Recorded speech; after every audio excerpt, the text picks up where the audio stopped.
Maharashtra. I'm sure there have been late evening meetings in Ranchi as well. Tell us about the mood in both the camps early this morning. It's, of course, counting is still to begin. But nonetheless, what's the sense that you're getting from the ground in terms of the confidence level in both sides?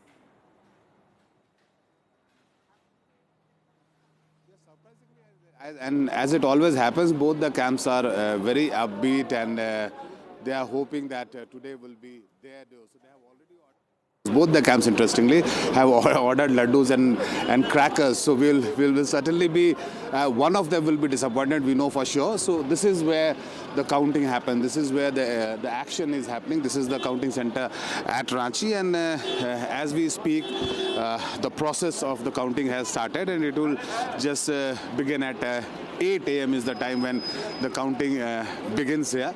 This is where the action will happen. As far as the political leaders are concerned, we saw yesterday, and many of them had a word with us. They are very confident. NDA believes that this time they will be able to hit the bullseye because of the narrative they have floated on the ground, whether it was a Bangladeshi illegal immigrants or whether the scheme for the women voters, especially because we have seen the way women, especially this time, have voted. They have outnumbered men, and BJP believes that it is because of the promise they have made to the women regarding 2,100 rupees monthly stipend to them. That is why they are coming out. Whereas the JMM believes that it is because of the money under the Maiya Saman Yojana which is being given to them.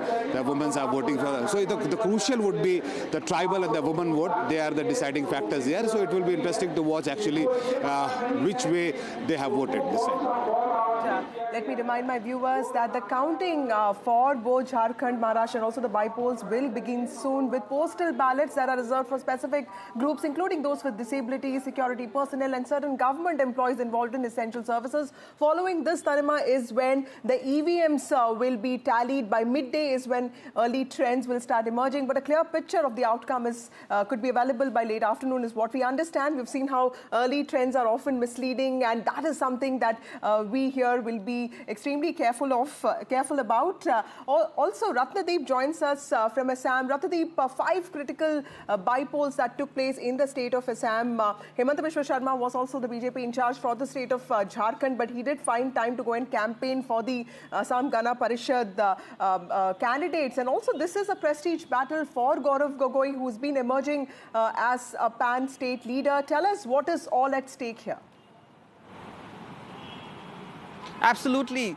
These 5 seats by elections in Assam is also seen as a kind of a semi-final before the 2026 Assam Assembly elections. Remember, these elections have been associated after the MLAs who had won from these seats have gone on to win Lok Sabha elections. And among these 5 seats, remember, in the last Assembly elections, 4 seats have been with the BJP and allies, and only 1 seat is with the Congress. And that is the seat where there has been a very tough battle. The seat of Samaguri, a Congress stronghold from where Congress heavyweight Rakibul Hussain, who won the Dhubri Lok Sabha seat with one of the highest margins in the country, Congress stronghold. He had won that seat and retained it since 2001, and this time his son, 26-year-old Tanzil Hussain, is the Congress candidate from there, from Samaguri, and taking on him is Diplu Ranjan Sharma, a young BJP leader, party's general secretary of the state unit. And in the run-up to the elections, and even on the day of polling, there have been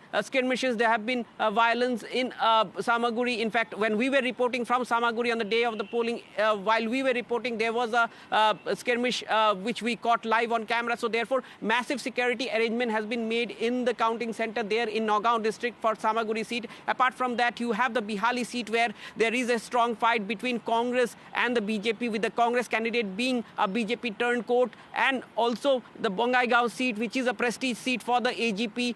They have won it for the last 3 decades. And not to forget that there is a contest in southern Assam in Dhalai seat for another prestige seat for the BJP, and the Sidli seat in Bodoland region, which is with BJP's ally, the UPPL. But having said that, this is also seen as a battle between the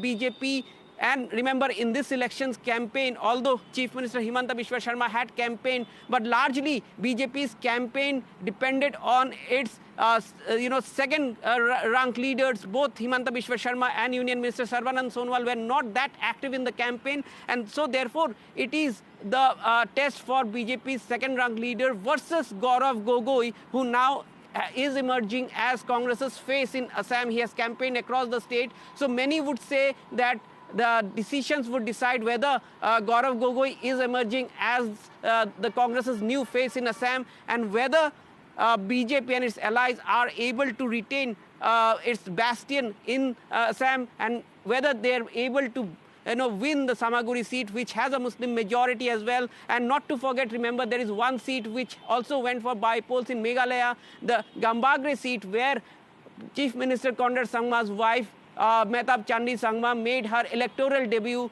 And for the Sangma family, for their party NPP, it is a crucial election, given the fact that Gambagre again is a Congress bastion. There is a multi-corner fight there. You have Trinamool Congress's Sadia Rani Sangma, who is also a wife of a former minister. But remember, in the last Meghalaya election, Conrad Sangma's elder brother James Sangma had faced a defeat. In the Lok Sabha election, the Sangma family could not retain their traditional Tura seat, and Agatha Sangma, Conrad Sangma's sister and former minister, got defeated. And therefore, it is a big test for his wife, who is making an electoral debut. Very interesting contest there in the northeast. Ratnadeep, stay with us. Let's also go across to Sam now. And he's, of course, tracking the Wayanad by-polls, which saw the electoral debut of Congress's Priyanka Gandhi. Now, while most expect that Priyanka Gandhi will win this one, the seat was vacated after her brother, Congress MP Rahul Gandhi, gave up the seat, opting for Rai Bareli. The voter turnout was notably lower than compared to what we saw in the Lok Sabha polls, with only around 64.72% voters participating.